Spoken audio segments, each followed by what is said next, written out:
Grant Denyer now. It's Grant Denyer. The Gold Logie this year. Oh my God, it's Grant Denyer. And our mum, Shezzy Denyer. She's really crazy. And George, affectionately known as Large Sarge. It's all true. It's All True, the podcast with Grant and Shezzy Denyer. And George. I don't know, I always feel like singing that boop, boop, boop, boop. It's really addictive, that bit. It is, and I sing it when I'm driving in my car. Are we in all new high def again if you're on YouTube? Incredible. George has really stepped up his game. God, he's just Well, he's the James Cameron of podcast YouTubing, isn't he? thank you so much. I'll take that. I don't know who James Cameron is. Should I know who James Cameron is? Oh Bro, my only the guy God. who's created the greatest movies of all time: Titanic, Avatar, Terminator. Did he do Terminator? Yep. Hang on. I did not know 1, that. 2, and 3. Yeah, he's a massive, massive director. Well, I will absolutely take that compliment. Thank you very much. And, you know, there's something that I love more than anything in my life. It's on my screen right now. I can see the words actual recording is higher quality. So what we're seeing right now is fuzzy and, like, I can just see the outline of you. But what the people are seeing right now is high definition Grant, Shezzy and George. And there's nothing better than that. Oh my gosh, living on the edge. Get on the tube, yo. Yeah, we had to step it up because last week we had a big episode and it was downloaded so many times that Thanks to Shezzy's emotional meltdown. I think tears. It was pretty full on. Tears is how you break records in terms of. But the tears wouldn't have happened if it wasn't for the tragic thing or crazy thing that happened to you. That's right. You're talking about near death? Is that what you're saying? Yes. Yeah, look, Something I'll like have that. to do my bit, you know. But sometimes the producers want you to just go that extra distance just to make it a solid episode. And I thought, I could probably go one better. How about Good one for the resume. We've had so many comments since that episode went to air on The Amazing Race, and obviously we're a week down now, and we're still getting really beautiful comments from people. So thank you so much. It's very touching. I thought I might read out just a few of them. You've got like 209 comments on the video that went up on just your Instagram, not including Facebook. I know. That's a lot, and I can't get into Facebook now because I've been locked out of my own account, which is very annoying, but It's pretty handy. it is. Oh, yeah? Well, You screenshot any of those? Shezzy, I'm bawling my eyes out. You guys are so loved. You guys are so loved by the whole of Australia. You both did us so proud. That was from Nisi. There's a beautiful message from somebody called Zoe, who said that it could have been a lot more serious. Her husband was in a marathon and he pushed through and he had heat stroke and he ended up with a really serious, significant condition that he's still battling today. And there was actually like 3 or 4 people who said similar things about their husbands. So really, really, really beautiful and supportive messages. We even had some messages which I thought was quite nice from contestants on the show from previous years, saying that their heart, went out because they know how difficult it is, to film so many hours. It doesn't look that hard when they condense it all, but but you definitely. I'll be very real. I had a lot of people reaching out saying, what were your thoughts on King George during that situation? When you were down and out, King George was, not my words, but being a little bit, just King Georgie.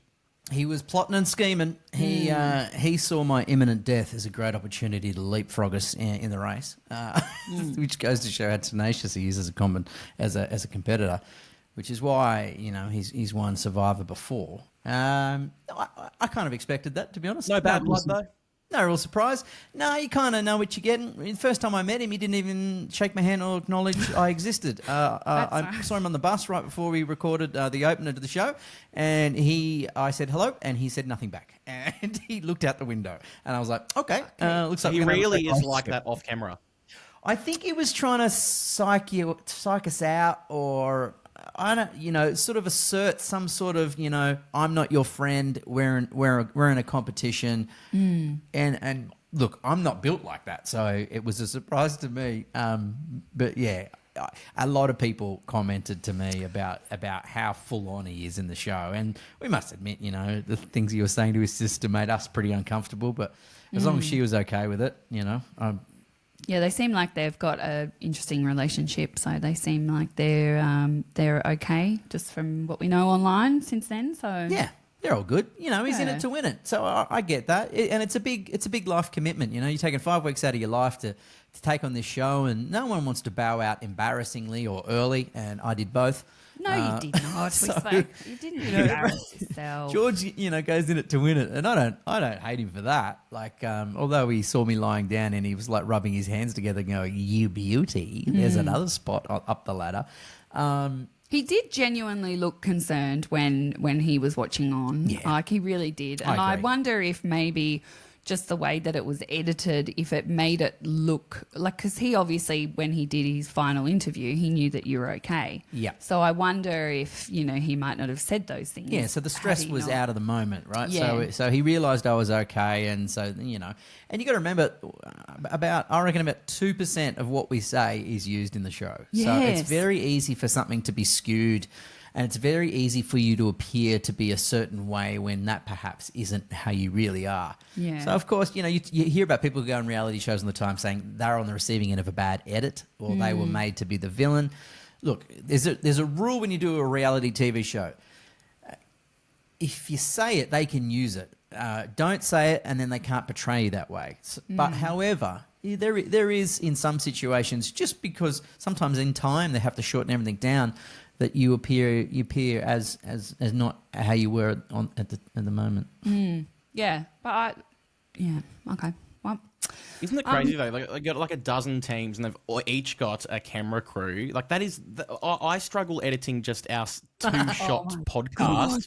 Imagine editing a mammoth like that.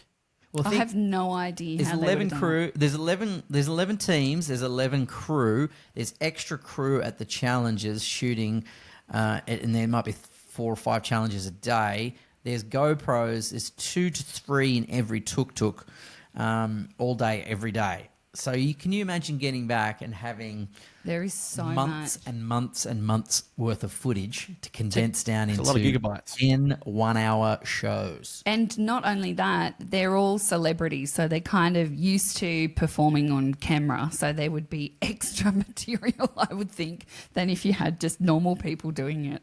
It's a lot. And thankfully, having done like I'm a Celeb, I kind of know of such a small quota goes into the show. And so when we were like Shezzy, it's her first reality show, so when we're in the And my tuk-tuk, last. Shezzy's just kind of chatting, thinking that that's what they need us to do. They need us just to just talk hours on end, and I'm like, nah, save it, mate. I think I also do talk a lot. Yeah. So that. What reality show would you do, George?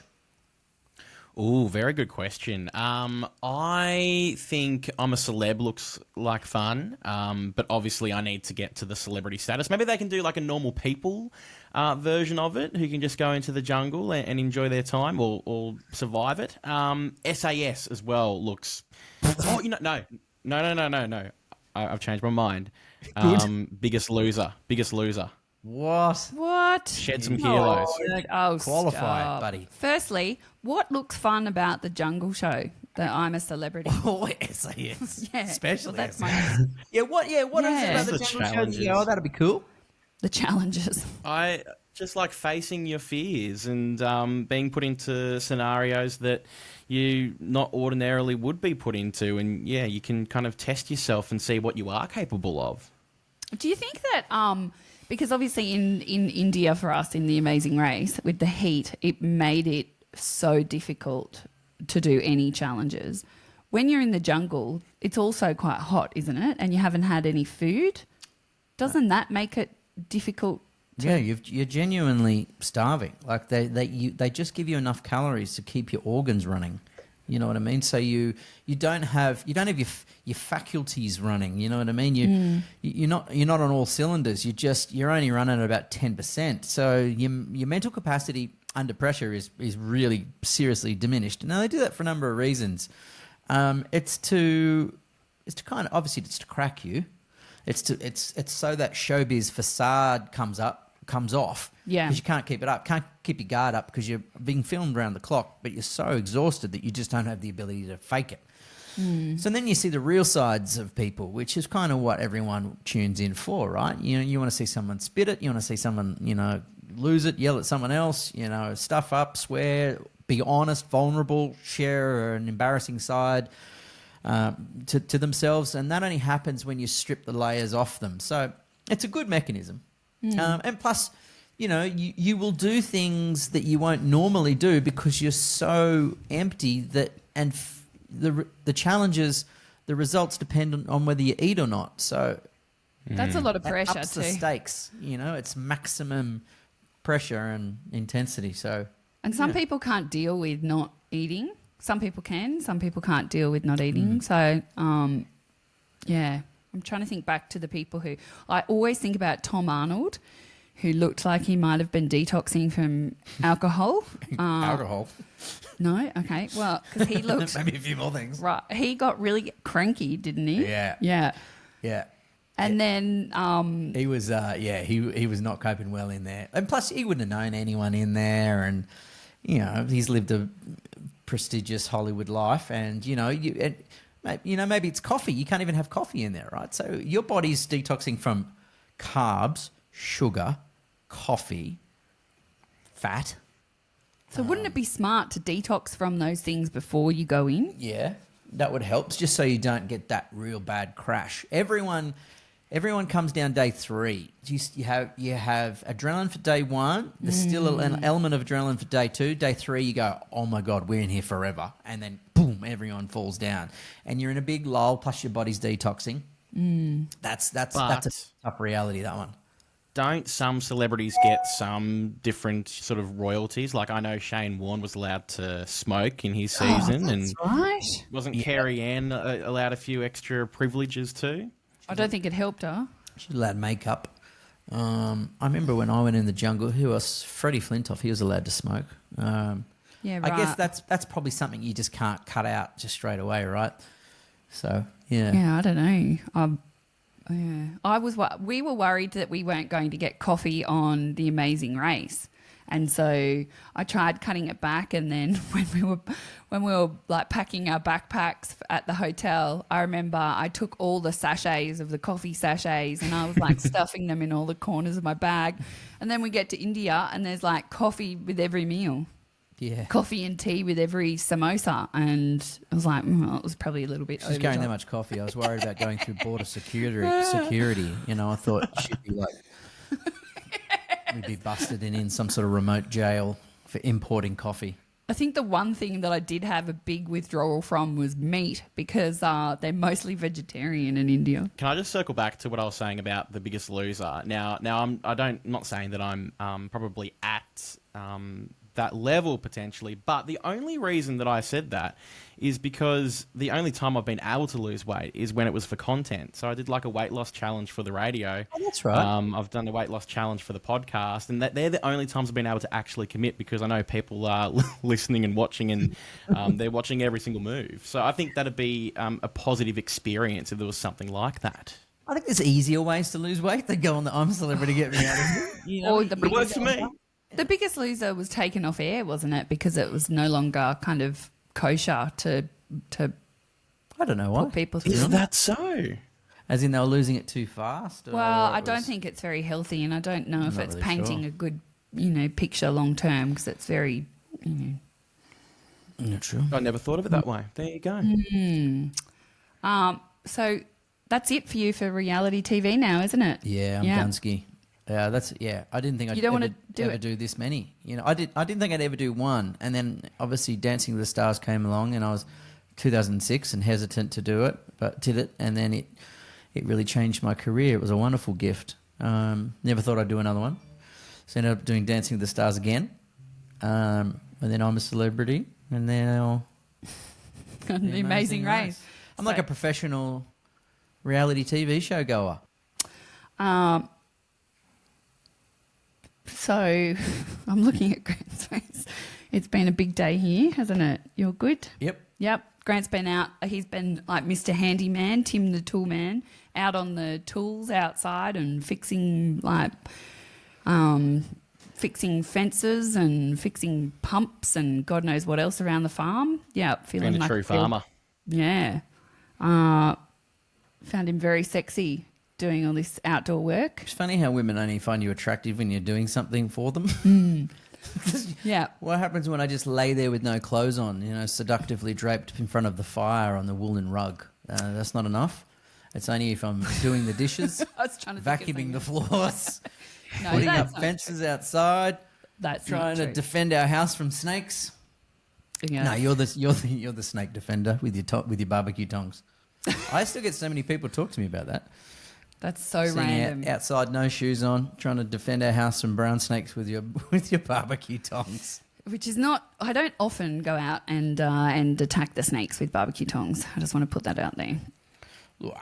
It was, in our defence, it was coming at us. It's not like you went out to find one. He was coming for my dog. He was coming for Princess Popcorn. He was coming in the house. He was coming for the door.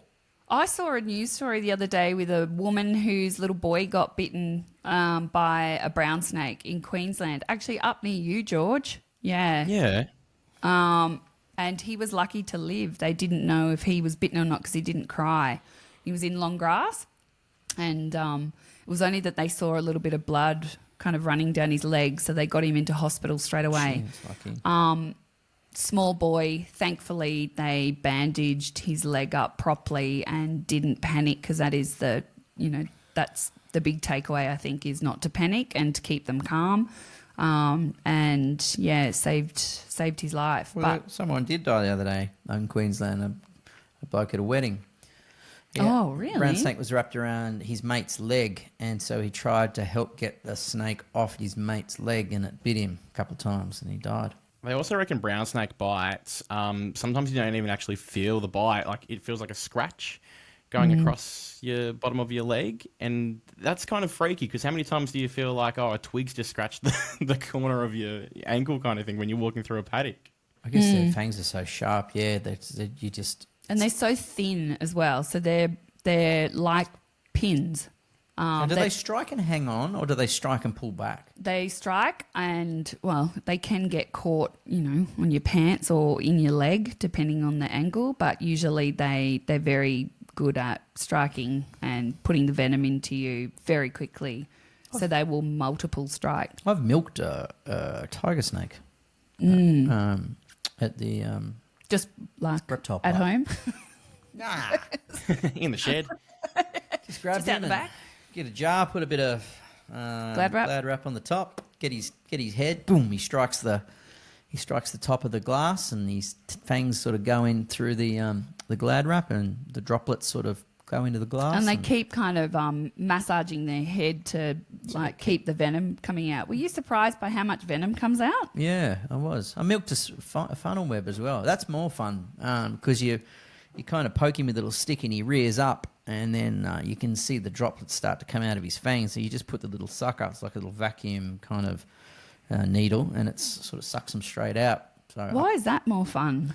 That doesn't seem as I don't know. visually exciting. No, brown snakes just feels like it could go wrong really badly, whereas the funnel web just kind of rears up, and then he just kind of just put it on his teeth. But he can't really, they don't jump. Yeah, that's right. Thank God. So they're just in a slippery kind of tray, and they can't get out. They can't climb up the sides or anything. So you kind of you don't feel as vulnerable. Have you ever known anyone to be bitten by a snake or a spider, George? No, I don't know anybody, but I cannot think of anything worse, especially if you're living far away from a hospital, and time really is your best friend. You need to get that anti-venom as quick as possible. We knew a farmer, a neighbour, who had a brand new pair of jeans, and he went out sort of doing some work, and brown snake got him, but it couldn't get Just his... scared me when you hit the microphone. Couldn't get through his jeans because they were brand spanking new, and it was, how thick and stiff new jeans are. Yeah. Couldn't get through, so it saved him. That's why I always say if you're going down the paddock, or, if I'm out spraying, then I always wear like gum boots or thick pants. especially around your legs, because when the grass is long, the chances of you seeing them are pretty slim if you're walking through long grass. So apparently it's going to be a really bad season for snakes this summer. Why is that, do you reckon? Putting it out there. Did you ask one of the snakes? I did. I spoke to them. Because I think there's so many mice that have been around, they've been really fattening themselves up on all the grain and all the feed. So there's heaps of mice, lots of snakes. It's going to be a very hot summer. They like the hot weather. Have you seen how snakes mate? Yes. I've seen some videos. It's pretty messed up. It's called copulate is the scientific term. It's a tangled mess is what it is. I mean, why do they always do it in orgies as well? Why is there always 10 all bloody tangled up just going hard? 10? When have you seen 10? I saw some footage of in Australia recently where they saw a little snake in the roof and then the roof fell in and there was about 10 of them all going for it. Gross. What were you watching when And I've you heard found people that? that lifted up pieces of tin, on the side of the road like a big sheet of iron and then there's like a bunch under there just, going to Snake Town. Dirty snakes. Bloody dirty What snakes. about the people? Have you ever seen, George, the footage of people over in Africa or some who Asian country? Put their leg yes, down in the hole. they paint like goat blood or cow blood on their entire leg, and then like there's men that hold them and lower their leg into a big Anaconda hole. Yeah. And they wait for the snake to come up, and the snake literally latches onto their leg. And then old mate they yells, and then the rest of them pull him out. So they know when he's been bitten because he's like going, Jesus Christ, he's got me. And then they pull him out by his arms, and then there's a snake on the end of him, like a 25-foot long snake.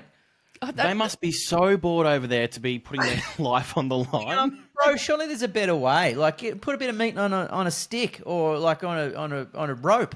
Like, why you got to put your legs in there? Imagine the person who drew the short straw. Yeah, righto, Oh, Timmy. man. Your turn. I did the dishes last night. You've got to bloody go in the snake hole. That's the deal. I think it's more not that they're bored. I think it's actually a matter of life or death. Because you've seen the photos when they do find them out and there's this whopping great big lump in the middle of the anaconda. It's because they've eaten old mate. Yeah. And then they open him up and they go, there's Jerry. He's been missing for weeks. And there he is in the belly of the anaconda. It's pretty weird when you watch those scientific shows. Well, they're from a long time ago. I don't think I don't think they do it anymore, but they cut them open and like a whole goat comes out. Yeah. Because you know how those big snakes, they eat things whole. Like they swallow. It's because they don't have knives and forks or arms. No, so that's why that's they right. eat them whole. Do you know they Or dislocate plates. their jaws to swallow their food whole? Wow. So I had a snake. Have I spoken about? I had a girlfriend like that once. I was going to say, Carly, my fiance, her jaw dislocates. What? I don't want. What? Do we Oh. sure we want to know the details of this story? No. Does it really? Just when she's eating or puts anything into her mouth, it, kind of dislocates, make a clicking noise. Does it lock or it just makes a clicking noise? Can do. It has locked a few times. It gets stuck. That would be scary. Had she broken it in the past? I think she's just always had a bit of a funny jaw. Right. Well, people have to go to hospital because when it locks and get it unlocked. And Really? I do this thing. If I sometimes hold a yawn in, I get muscle pinches in the bottom on my neck. And Oh it my God. kills. What about the thing that you do when you're eating and you go, Well, I do that. what is that? I don't know. God. It's like it's gone. The food goes down to a little gate where it goes left for the air, right for the food, and it just has like a little spaz out. And he just like, we're talking to you and then you go, yeah. And I always think, oh my God, he's having a heart attack or something. Nah, it's just a little bit of messed up genetics. That's all it is. It's not messed up. He's still alive. I was going to tell you a story about force feeding my snake Chelsea, but maybe, yeah.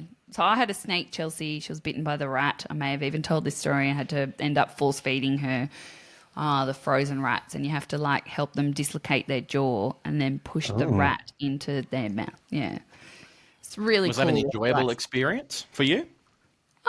I was keeping my pet alive. It would have kept the boyfriends away as well because that's a pretty sick scene. Yeah. I think if I'd walked in and you had one of them in your bedroom, I would have gone, you know what? Nope. No thanks. Yeah. See you later. Yeah. I'm moving on to Debbie. Well, what does Debbie have? Debbie sounds boring. That's, Debbie has a dash. She doesn't have something in her bedroom that could kill you. It's not going to kill you. It's a python. If it got out of there, mate, and if it wanted to, slowly, like the anaconda, just a toe at a time. What? The anaconda is a slightly different snake breed to a bloody... I saw footage the other Carpet day, and python? I think it might have been the Amazon, and it was the largest snake ever found, and they'd lifted it up. It was like it had a piece of earth-moving equipment lifting it up, and it was, I reckon, 20 metres long. What? Yeah. Whoa. You gotta show me this. Was it legit? Because I always Yeah, it's wonder, legit. is that It's stuff just in a CGI photo. or... No, it was the footage was, yeah. Let me see if I can Oh, I find it. love... yeah. That's would you go to humongous. the Amazon? Yeah, I'd love to. I'd love to go anywhere that's not Rockhampton or Bathurst for sure.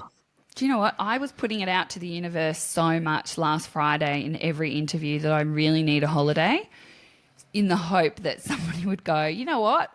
We're going to give you a holiday. And then I was going to say, that's really great. Can you also give a family, can you also give us a prize for a family to give away on our podcast for someone to go away on a holiday? How cool would that be? This snake's so big it was lifted by a crane. Oh, bro. I don't know if you can see this. Well, you're going to have to send it through to You won't be Grant able so to he see can put, to George. Oh, my God. It's a crane holding this thing up. It's in the Caribbean. So, Oh, yeah. On the island of Dominica. In the Caribbean. That's messed up. I'd still go there for a holiday. It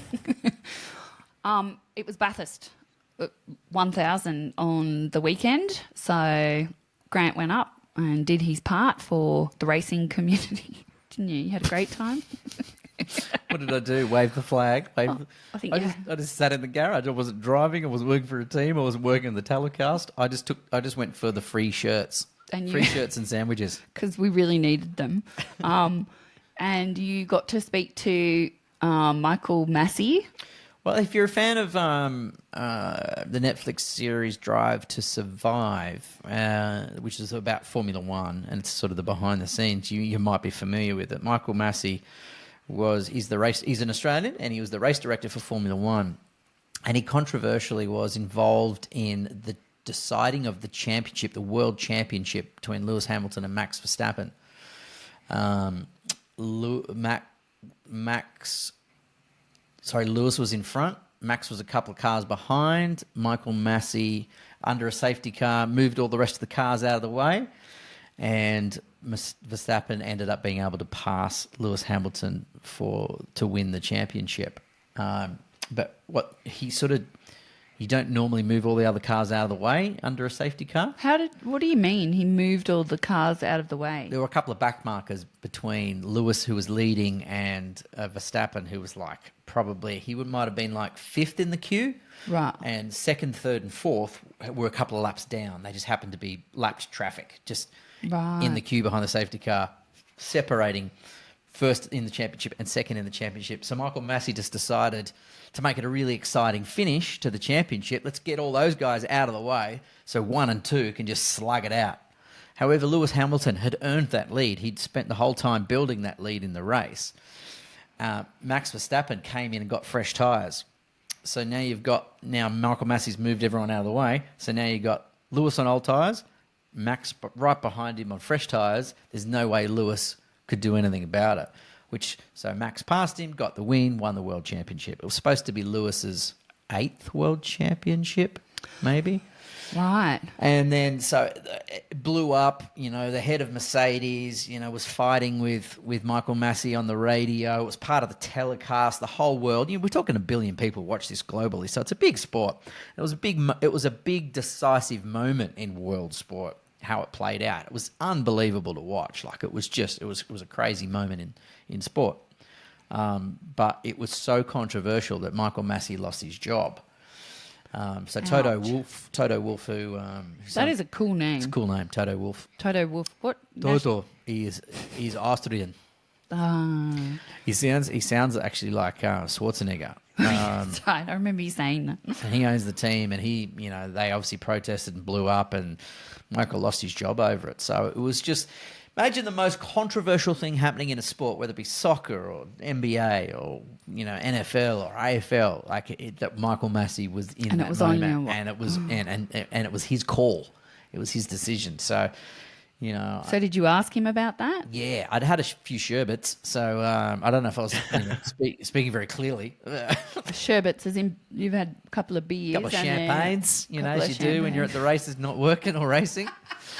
Oh, no. And so I think he got Google Translate out just to sort of to try and decipher what I was talking about. Did he actually give you any answers? I felt terrible because really what Michael Massey was doing was trying to put on a really good show. Now, I firmly believe that motorsport is entertainment first and sport second. And he was just trying to create an awesome, entertaining finish between first place and second place, just having a fair old just shootout between the both of them for the win. Best driver wins. But yeah, so it was good to see him, and he's obviously doesn't get any Christmas cards from Toto Wolff.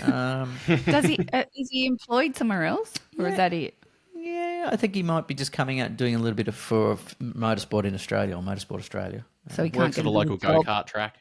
Well, yeah, pretty much. It was for the poor fella. But he used to be the race director for my category when I used to race supercars, and so we go back a little bit. What? Michael Massey used to be. Really? Yeah. Yep, he used to run our categories, and then he got the big job running V8 supercars, race director, and then Oh, did not went know to that. Formula One. So he went all the way to the top, and And then came all the way back. and back he was. Yeah, so there we were in the corporate suite. Yeah, Oh, so you actually knew him. yeah. Oh. Yeah, and I knew. That's why I was really excited for him. It's like when you see like Oscar Piastri, right? Like the young Australian now in Formula One, just won his first race the other day. That's an exciting moment. Seeing someone come all the way through the ranks, and it was the same sort of hearing Michael Massey come over on the telecast as a race director, calling the shots. It was cool to see someone you knew make it all the way to the very top and back down again. Oh, I feel really sorry for him. Yeah, it was.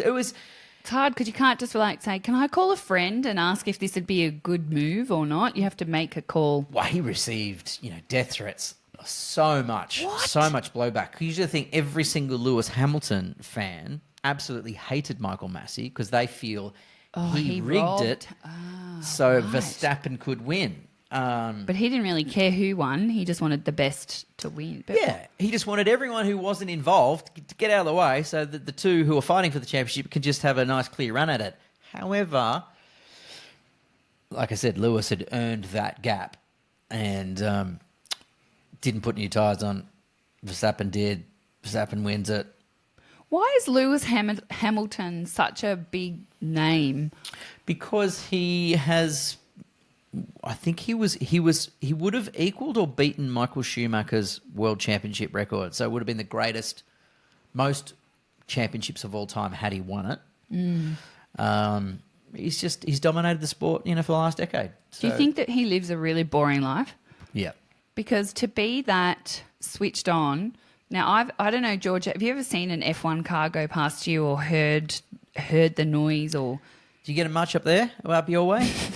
Yeah, in my street in particular. Yeah, F1's going past all the time. No, I've seen a lot of docos on it though, and they're extremely fast and very, very pretty and magical to watch. It's like when you see them in real life, I don't even know why people would go and sit in a stand when you've only got one tiny little snippet because they go, "Nyeh." I can't even get you to come watch my races. So there's no way in the world you're going to sit in the stand and just watch a Formula One I car. was going to press sad. No,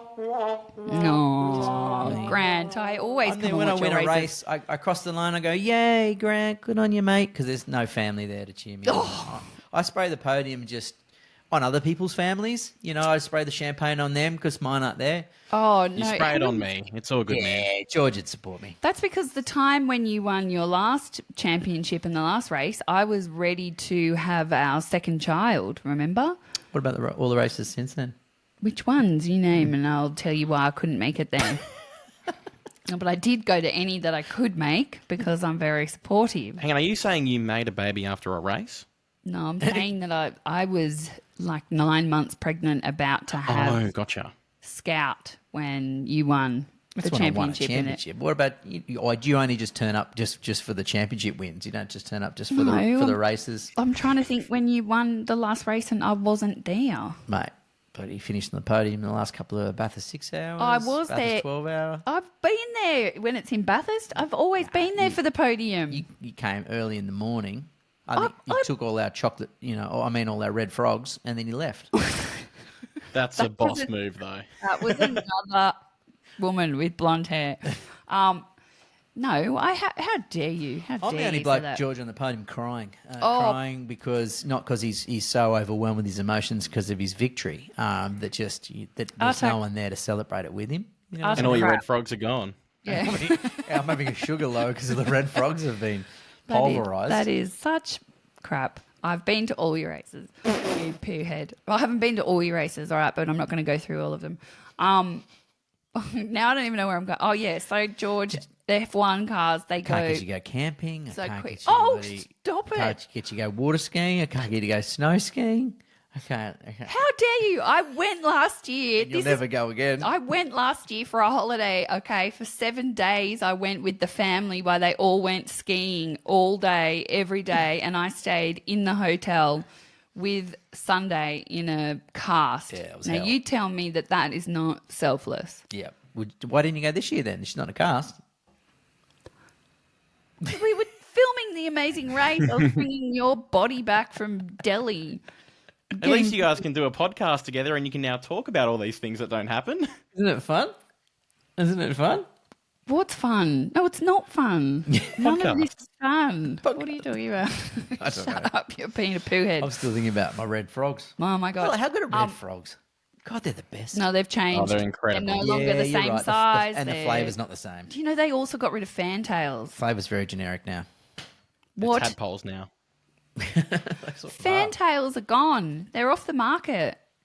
It's not fair. I enjoy one. Wouldn't buy a packet. If they're there, I'm thankful that they're there and I'll grab a couple, but I wouldn't actively buy them, like from a servo or, you know what I mean? So what about it's our fault. at parties when you used to like get the fantales and then you'd get the little quiz in the wrappers and you could say, Sound like a smarty pants. yeah, now you have to get like a woman's period pad. Whoa, To whoa, get whoa, the- whoa. Hey, I'm not eating those. What are you talking about? Because they have What do they pads, taste like? they have, Jesus Christ. they have quizzes or they have those little things. Oh, do like they? on that. Yeah. I think that, and then some beer tops also have them, bottle tops. Yeah. Yeah. So you got to drink beer on your period. Okay, righto. So To feel like a quizmaster. yeah. So I have been reaching out, and I'm really hopeful that we're going to get Better at this podcast game. a big guest on next week. A yowie hunter. What? Yeah. A yowie hunter. A yowie You mean hunter. Yowie, the mystical Australian Yeah. folklore about a man/hairy beast that roams the Australian bush? Yeah. I thought you were talking about that guy from the podcast, the Yowie Games. The Howie Games. Mark Oh, that Howie. Mark. Sorry, wrong guy. Do you think that yowies are real? Ooh, gee. Nah. Like when I asked you about yowies, you said something about giants. Look, I'm or- not afraid to get on board, any old weird story. But people have actually seen them. So Well, yeah, we've done panthers, we've done, UFOs. Yeah. Look, I guess, there's such a, like the Bigfoot phenomenon in America is so enormous that surely there has to be something that's keeping them engaged. There's got to be new evidence. You know what I mean? You can't just hope they're there but never ever find any like trace of them. Otherwise, you just move on to something else. So there must be some truth to it. There must be something that keeps all these enthusiasts just buried in it. do you reckon it's like some homeless man who's just stuck hair on him that just doesn't like people, that lives out in the bush? I hope that's the outcome. Like these, decades people have been trying to find this thing and it's just a dude who's grown out a lot of hair. Just dudes who just shaves his pubes and puts them on his forehead, like just Great so he can hump story. the bush. You know what I mean? No. I don't know. Look, when you think about it, human evolution has evolved, in different you've got to think about this, right? Giants, whilst we only have ever really read about them in children's books.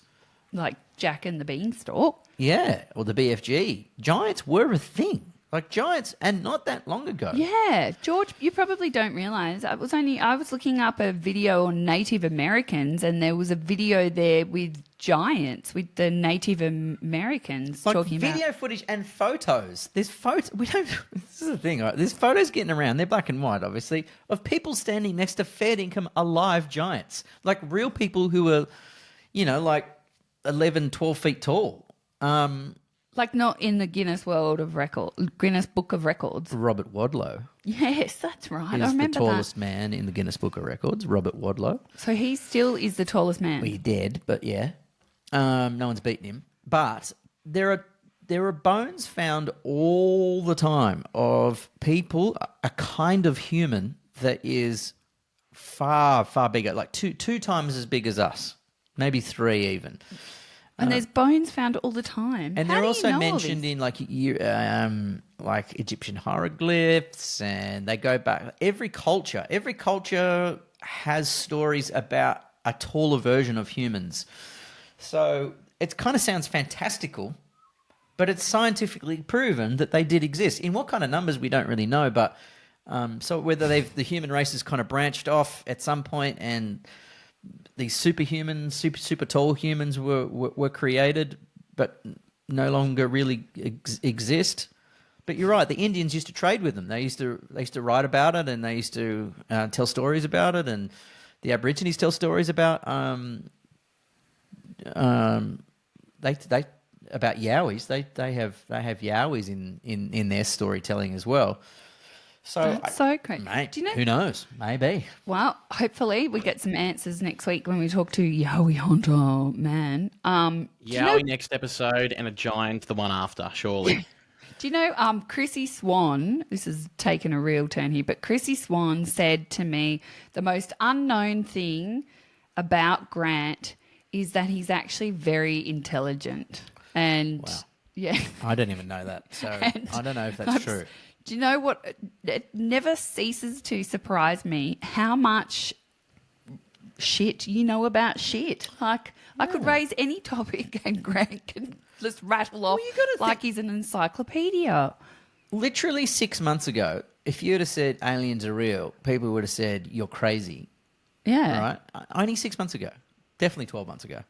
And now the Pentagon is releasing videos from their military, from their warships, going, yeah, have a look, there they are. Here's the video evidence. Right, so just think how impossible or implausible that seemed 12 months ago, and now it's a thing. So that's why you can't really write off anything historical. Like giants, you go, yep, okay. So it's We you need to kinda, look into that. We can't the say. narrative of who we are and where we come from is a very basic storyline. And What about those bodies of the little aliens that were found somewhere? in South America, And weren't they put through an X-ray machine and then they found they had eggs inside them or something and the DNA? they determined they weren't human-made, i.e. not fake. So they don't know what Why don't they they are. just say They they're don't know, not fake? Why do they don't know what they are, but they know they weren't made by human? made by humans. So So they don't know if they're an alien. They don't know, or they just know that no human could have made them. and this is why when you kind of read stories about like Lord of the Rings or the Hobbits, all right, the Hobbits, you go, okay, there were small people. They were a thing as well. What? I just know the moment that we know this podcast has made it is when we actually interview an alien. Yeah. Oh, yes. We'll go, okay, Gork, what planet are you from? Gork? Oh, yeah, Uranus. Cool. It's always Uranus. Bro, isn't it? how long have you guys been watching us for? Do you know that aliens are probably really big fans of this podcast? They'd love and If you are, reach out. yeah, Love it. we will probably be long gone, retired, and I don't know, in a very We'll different start the profession. podcast back up again if you are an alien and want to have a chat. Yeah. We'll get a call from, what's that facial? They're going to save us from ourselves. That's what the aliens are. They're just keeping an eye on us because they know we're on the brink of obliteration. We've only got to press a couple of buttons and we're all gone. The whole planet's gone. Haven't we My been on the theory brink? is they're worried that it'll actually rip the fabric of time. So the threat of nuclear weapons could actually not just destroy our universe or our planet, but our universe and other universes. But so what I about reckon they're here Chernobyl and like when because they were only small nuclear leaks. They weren't nuclear explosions. so they're okay with small nuclear? No, they're not. leaks? Because there's lots of UFO sightings around nuclear facilities. In fact, there's been many reports that what they do is they fly over and they shut them down a lot. So any nuclear weapon facilities, it's quite happened quite regularly over the decades. That they'll come along and they'll just shut them down, lose all power. They'll take them offline. So that's happened I in always thought that multiple. was Homer Simpson. And it's Homer. But the reason why Roswell is a thing is because that's where the planes were kept that actually had the atomic bombs. So remember when Nagasaki and Yeah. Hiroshima, that obviously was the theory is they're well aware that we are now playing with weapons that are well beyond our intelligence and our ability to understand the impact of them. So Roswell is where the planes were being kept that had the atomic bombs on them. Right. So Nagasaki and Hiroshima were very small atomic bombs. We've created 100-time bigger ones. And so that's why we think that the Roswell alien connection is a thing, is because that's where the base was with the atomic weapons. And obviously crash retrievals. Well, the American government has admitted, as many other governments have around the world, of crash retrievals. Do you think Biden is an alien? Chrissy Swan was right. You are the most intelligent man on this earth. Holy shit. How on earth he knows this stuff? Because like we live together. Is there an auto cue or something over there? Or There is no the information that I have just given you is no use to anyone. So I don't consider that a level of intelligence that is going to contribute well to society or my family. Well, how do we know? Because we could get to the end and the aliens could say, right, ask us a question, and I'll be like, hello? And Grant will answer it and that could save us. Hey, bros, did you take an ape and did you put a little bit of DNA in him to make him a human? Did you make us? Did you accelerate humanity? And because when you look at humans are a pretty recent invention in evolution. Evolution goes so slowly when it naturally evolves, but humans kind of went bling. Oh, we evolved very quickly. So there is a theory that perhaps the aliens might have just came down and did a little tweak of our DNA to kind of move us along a little. The aliens walk among us, remember? That's what Cheryl said. She did say that. Remember? She said they walk among us. Was she the Queensland Yes, alien UFO lady? I reckon research. Cheryl might be an alien. We haven't heard She hasn't back from responded to Cheryl. us, so I think she's gone back to her planet. But do you know what was so weird? And I know that we haven't spoken about this. I was talking to somebody today. The episode where we spoke about the aliens, it didn't work. We had so many technical difficulties. Yeah, it's like when you The try file to do corrupted. stories on ghosts. You know, have you ever seen anyone like Ghost Hunters? The equipment always plays up, the cameras stop working, technical things always play up. Yeah, like the ghosts kind of like interfere. I guess they're just energy, so I guess they're playing with their electrical energy and their electrical systems. Or maybe That it was totally like... didn't happen this episode. Nah, Oh, good point. Good point. Oh, my God. Dropped out about 3 or 4 times. You won't know that listening to the episode. No, because hopefully George will string it together. There'll be a few seamless. disjointed conversations in there that suddenly abruptly take a hard left turn. 3 minutes of dead air. We'll be like, oh, George, your cat died. Yeah, on to giants. Bigfoot. Oh, yeah. Oh, my God. To our Maybe. new audience who we've got on this podcast, welcome. This is It's All True. Yeah, they're gone now. Yeah, They've left after the first 5 minutes of this episode. I'll put that bit at the beginning then. It's very funny. All right. We'll Yeah. get to the bottom of the Yowie Hunter next. That's actually very interesting because I think have you heard of the term Yowie? Like Am I right in assuming that everyone knows the word yowie at least? Know the word yowie. I didn't think it was an Australian thing. I've heard of Bigfoot. Yeah. Because we've all watched, movies or heard about Bigfoot being mentioned. Are they the same? Oh, I looked up. Because I remember. Yeah, they're very similar. Bunyip. What's a bunyip? Oh, that's an Australian thing, right? Yeah, but The what's bunyip? Is it the same? yowie or bunyip? No, they're different, I'm pretty sure. Came from Kamilaroi region. The former is an evil, hairy man from the forest, not much deeper than that, while the latter essentially meant dark spirit until colonizers derailed them into specifically water monsters. What? What the hell are you reading? Is that the difference between a yowie and a Yeah, bunyip? that's from TV Good trope. thing we have an expert on next week. Yeah. This bloke's pretty, he reckons he's got heaps of evidence. So, Yowie is a spirit that roams over the earth at night, and it's an Aboriginal word. Is the origin. It arose through Aboriginal legends of the Yahoo. Yahoo! Like the footballs. Ooh. do you know there's Egyptian hieroglyphs in Gosford? What? In caves in Gosford? He's this intelligence like next level. Like Egyptian, like What? not indigenous. So they've had like Are they protected? Egyptian experts come out to Gosford to see these, and they recognise the writing and the pattern, and they can decipher them because they've seen them in Egypt, etc. No way. And they've dated Wasn't them. like a local art class doing an excursion. No, that's why they have dated them, so like carbon dated them, so they know how old they are. Wow. So How were they apparently, what they think is that the Egyptians knew the Australians, the indigenous population here, was very intelligent, very spiritual. So they came here to learn and share stories. So, yeah, like they sailed here in boats or canoes, got here somehow, to share information. But the Egyptians have written in caves in Gosford. Oh. You can go and visit them. You can go and see them. Oh my God, I had no idea. Yeah, I was watching an American documentary the other day, and this guy's going, "Oh, we're going to go to Australia, a place called Gosford, to see some Egyptian hieroglyphs." And I'm like, "What?" And then he's walking through these caves, and I know where those caves are. You know when you descend from the top, is it Carryong, down to Woy Woy?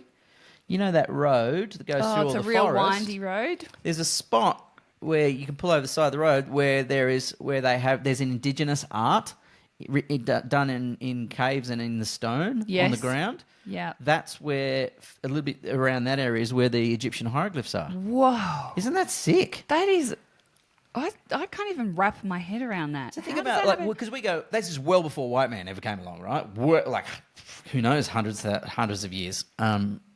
So we What? we think like we came and ruined it for them, and then other cultures were coming and trading information and sharing stories and learning from the indigenous population here. Isn't that nuts? That is so crazy. The guys Fascinating. who built pyramids, Lived came in- over here to learn from the indigenous Australians. What? Yeah. No. Yeah. I thought the pyramids were made by aliens. I'm so Not confused. quite sure whether aliens. Isn't the triangle shape? Didn't they decide that is With just so? it's either they helped create it or it's a skill that humans no longer have. It's a skill we once had, which look, Nikola Tesla said, if you want to know the meaning of the universe, you have to think in terms of sound, vibration, and frequency. Because that's how everything works, because we are all just atoms. We just vibrate. Everything is atoms, and it just vibrates at different frequencies, and that's how it makes up matter. So if you can manipulate vibration, you can create and move anything. So I think humans used to have this skill where possibly we had telekinesis, so we could move things with our minds. Possibly we had the ability to read the future or mediums or communicate without words. But we possibly had the ability to move gigantic blocks and form pyramids. And perhaps de-evolved and lost those skills. We've lost that level of spirituality, probably, because now we're all... Cosentino can do telekinesis. Bloody Cosentino can cut you in half. Oh my God, we should get Cosentino on the Cosentino would be podcast. pretty good fun on him. You can do magic. Let's do a magic episode. I think so. Oh, but do you know what? On magic. That's what I think. Churches. I think that's why religion used to be so incredible. Is I think churches use sacred geometry to create buildings that have a certain frequency that heal and make you feel good. So I think they used, because you can take power out of the air, right? There's energy in the air that you can actually use to power your home, your vehicle. People do it. People create little generators which sucks energy out of the air. Now, power companies obviously don't want you to know this because they want you to pay for the power. Oh my God, what? People have little generators that You can take energy out of the air and convert it into electricity. There's people who built cars that run out of just taking energy out of the air. Like, there's energy and electricity in the air all around us. What I think churches used to do, they used to use special geometry, and the way they have sacred spiritual geometry that learned that a building built this way, with this shape, in this design, with these kind of windows, is like a little power generator. And so you would go in there and it would heal you on a cellular level. And I think that's why it used to feel so amazing to go into a church and sing, because I think they were a place of healing. What about temples then? Yes, like temples similar and sort of deal. Mosques, and because they all look different. They all have antennas. A church Spires. And Yes. and they all have copper tops. And what's that? They're conductors. Why is Copper that? is a conductor. A copper is what that's what the NBN runs on, right?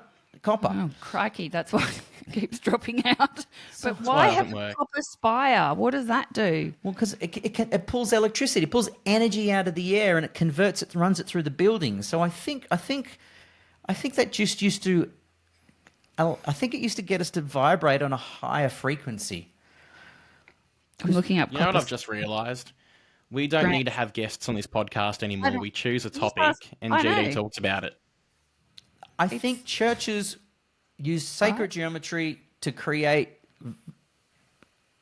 energy. Good vibes. The Woolworth building. Good vibes. In the You would go in there and it would give you good vibes. It would probably heal you. It would probably take cancerous cells and it'd probably realign you, and it would probably get everything vibrating at a higher frequency. See, what happens is things that bring us into a lower frequency, watching television, using our phones, thinking negative thoughts, being bad versus being a good human being. And I think we're all on a journey. I think we used to operate at a much higher frequency. I think we used to be more spiritual, and I think we've lost those skills. So I think it's a combination of whether the aliens built them or whether we as humans used to have skills that we no longer have. Well, let's think move our Grant's studios got to a aliens. church. Yes, exactly. Yes, an old church. We could do a live broadcast from A live sermon. yeah. I think that's a good idea. Yeah, and see if the energy is different. I don't know. Sometimes Pastor I walk Grant. into those old churches and I get a real creepy feel. I can walk into Maybe buildings because you're sometimes, a low vibration, mate. You need a bit of work. or I don't know. Some of those old churches. Everything's energy. did have- We are yeah. energy. Everything's energy. So why can't energy be manipulated to make you slightly feel better? Of course it can. You think, just walking into have you ever done like a, when you walk in, have you ever, when you look at places to live, right? You'll go in some and some just feel bad, some Yep. feel good. Yep. Right? That's just energy. Yeah. So I think a church used to. I think that's probably no longer the case anymore. Maybe, but again, it was a place of healing because it worked on you in a cellular level, worked on your frequency. That's okay. First, how do you know that? When you go back and look at particularly the design of very old churches and temples, So you've just done your own thesis on spires and they're all conductors. They're conductors on the roof. I know. And they're earthed. Those conductors are earthed down to the ground. So they're little generators. I'm impressed. Is what they are. You know what? I said at the start of this too. podcast that, you were dead sexy doing outdoor work, and Now it's my brain. Clearly, you've been indoors doing a lot more work. And What do you think I do, mate? Just TikTok dances all the time? Is that what you're saying? well, no, I don't know what. Are you I don't know saying what- that this wealth of knowledge, Shezzy, is a bit of a turn on? it is actually? Yeah. See, I have a constant drive and desire to understand more where we are from and why are we here and what is the purpose. He does. An insatiable appetite. Yep. So do I, That's but not, inspiring. I like that. not about the architecture or things like that. I think we keep coming back until we elevate to a higher frequency, and then you progress to whatever the next level is. That's what I think this is. This is we do redos down here on Earth in life, each life, until because we've had so many past life experts on here, right? So we kind of, it sort of feels like it's a bit of a thing, and you and I have had past life experiences. So I think the purpose is until you get to a higher state. So then tell me this. And then you go off to some other golden place. This is something that that is. we spoke about the other day. So we've known a few people who have started to study quantum physics or the metaphysical, I don't even know how to describe it. And there's been 3 that have had something happen to them. Like they've either just spontaneously died or one had a major brain aneurysm not long after telling me that they were studying. So what is that? The other one is a lot of the famous theorizers and physicists kick this one around, is that we are in a simulation. That takes a long time to break that one down. Right. We're in a simulation. So if you think about what would we be like in 1,000 years or 100 years, potentially either we're all dead and we are now in a simulation, or we are only perceiving a created reality for us. It's not real. So like So this is the Matrix. like the Matrix, we're about to wake up and be like, Or the Barbie movie. the Barbie. Exactly. I actually really love the Barbie movie.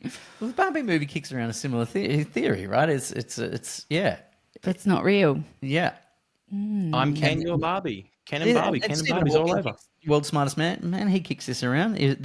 And some even think it's a 50-50 chance that we are living in a computer simulation. And if you think about, okay, well, you go, that's crazy, that's impossible. You think of the first computer game in the 70s, it was Pong. It was a dot across a string going boom, bing, boom, bing. And you had a paddle and you hopefully hit the ball back, or the little digital dot. Yeah. Now, you look at any of the games, like any of the shooting games, they are photorealistic. Like you almost can't tell the difference between real life and what's in there. So what are they going to be like in 100 years? What are they going to be like in 1,000 years? So if time travel is possible, mate, you could be in a simulation and it could be indistinguishable from real life, and we wouldn't know. That is so freaky. We wouldn't- If we're in Surely a... they'll create better internet connections.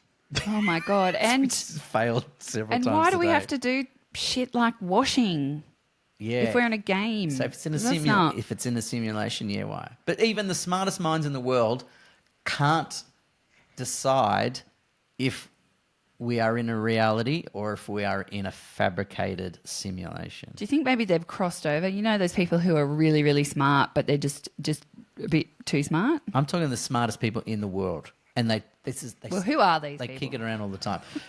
Neil deGrasse Tyson. He's a famous American The fact that you know his name is like now starting to freak me out. astrophysicist. Are you real Grant or video game Grant? I'm Video Game Grant. Video Graham. Listen here, Video Graham. How many lives do you have in this video game? This is Because I'm telling you. I'm pressing reset on my game now, and I'm going back to the first level. I've just been shot by the enemy, but I'm rebooting. Oh, I tell you Factory what. reset. Do you know if one day we get to heaven or to the next stage and they go, okay, so that was a simulation for real life. Now off you go. I'll be that cranky at someone. For Maybe there's another life form that is harvesting us for our energy, right? God, that sounds dreadful. So occasionally you'll see it in some movies where there'll be movies where there are people kept in like little cocoons, little liquid. Isn't that and cocoon? they're kind of harvested. That is the theory, that We are being harvested for our energy, and they're just playing a simulation to us, so we think we're in a reality. So why then are some people really low on energy, but some people have higher energy? Is that because like they don't have good Not energy enough to staff up harvest? there. Look, I think I've freaked a lot of listeners out today. So if you're new to the podcast, I'm sorry. We've gone to some pretty outrageous places.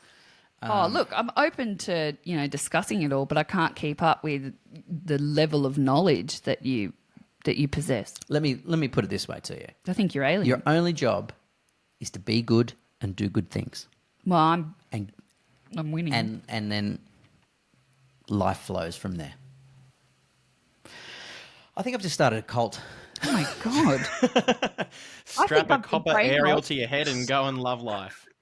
I think I've just been brainwashed. I'm now thinking like, just be good, just be good, just be good, just be good. I've had what's it called when you're in a video game and you have like something A glitch.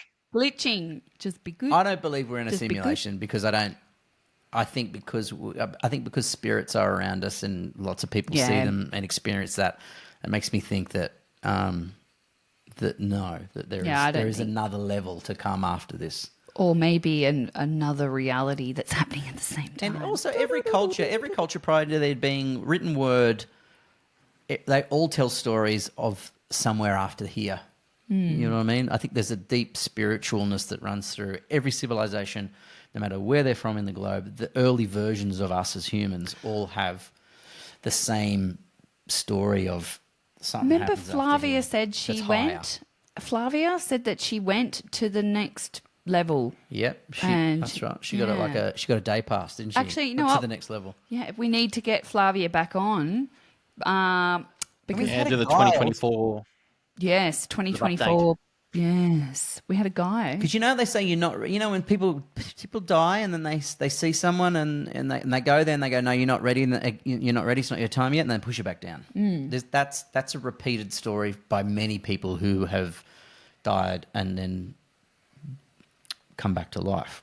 Still haunts me that you said last week, which I'd not heard before, that you thought you were going to die. You just looked out the window. When I've we been were in thinking India. that a lot. Same, I've been because thinking about that a lot. I've I think- actually Googled it and it said like that it was, I was so calm that I think you're right. I've been thinking. I can't get that off my mind. either can Emma and I think I myself. might have been in the process of dying. Yeah. Yeah. And Well, I'm glad I you're here, remember that- man. Because you know how they all say, I remember that point. there's just a peacefulness that comes over you. Every single person who dies and comes back to life goes, I just felt so at peace. I felt loved. It was easy. And I reckon I was close to that. That was really freaky. And Holy now shit. knowing that how easily you can die from heat stroke, and there was 100 people in that area that know. died in 3 days. It's not unfathomable. I can never say that word. Unfathomable. Your eyes disappeared. You had no colour. In fact, Emma and I looked at each other in that moment and we went, I was like, oh my God, he's dying. Like I was literally in my head thinking, I'm about to do CPR. We're about to try and keep you alive. And maybe her saying stay with me brought me back. Maybe I was going. I was like, That's exactly why she said stay with me, because you were... maybe those words just came to her because that's what needed to be said. She didn't even know where it came from. And then bang. I think it was also her favourite song by Sam Smith. Loves it. Come back to me. Stay with me. Do you know what? It was really scary. And I just remember the feeling of looking at the birds. when you said that last week, it has really stuck with me. And if you Google it, it's... Yeah. Anyway. Wow. Well, that was one weird-ass podcast. Yeah. Just Welcome. great to have you both here. Welcome to It's All True. Yeah. Look, it's a crazy journey we're on, guys. We're not afraid to kick it around. We've said that now for 10 seasons. Some call us cray-cray. Some call us loonies. They've lost it. Says But we never had it. news.com. They've lost it. Some say we never had it. But you know what? God, it's fun to play. Yeah, it is. Yeah. Fun to What play. a great season. Season 9 on to season 10 next week. I'm looking forward to a brand Holy new batch shit, of is this 10 the end of the episodes season? to come. Yep. Yay! Yep. Oh Ending my on a gosh. cliffhanger. Are we all dead? Find out in the next episode. Is this a simulation? Oh, classic. Bye, We guys. have all the answers next episode. Be true. Be true. Love you guys. It's All True, the podcast with Grant and Shezzy Denya. Bye